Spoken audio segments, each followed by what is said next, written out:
Belakangan ramai diperbincangkan isu tak sedap pernikahan pasangan Sule dengan Natalie Holzer.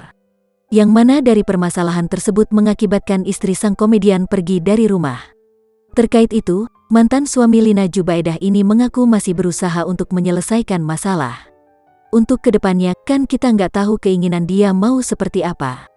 Saya hanya sebagai imam mencoba untuk berikhtiar, usaha, jelas Sule dikutip dari Kiai Haji Infotainment. Kamis, tanggal 22 April tahun 2021.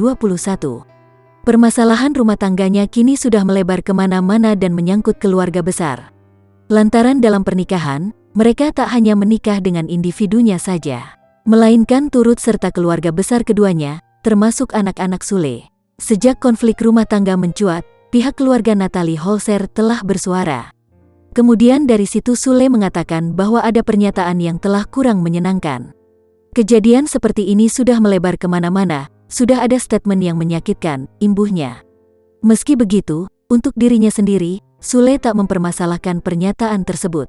Bahkan ia sudah sempat berkomunikasi dengan nenek Natalie Holzer yang ada di Belanda.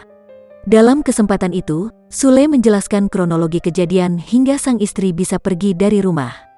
Ayah 4 anak ini menerangkan, memang sebelumnya sudah ada konflik rumah tangga. Akan tetapi, ia sudah berusaha untuk mengajak Natalie Holzer menyelesaikan masalah dengan kepala dingin.